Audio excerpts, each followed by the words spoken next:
Ny alahady fa 13 volana martsa vaovao no fanokafana ny jaobily fa 5 taonan'ny nitandreman'ny mpitandrina Raveloson Mamy mivady eo anivon'ny Fjkm Ambodihady vaovao Ambohimanarina ndao rahantsika ny vizotra ny fandaharam-potoana amin'izay fotoana izay. Feno 5 taona tokoa no nampitandrina ny mpitandrina Raveloson Mamy.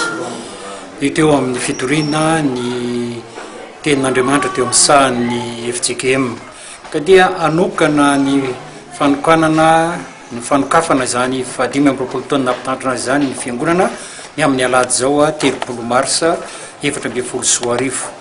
Io fotoana io dia anasanay reo zanam-pielezana ny fiangonana manontolo ary fanotranay any amin'izany fankalazana sy fiderana an'Andriamanitra izany.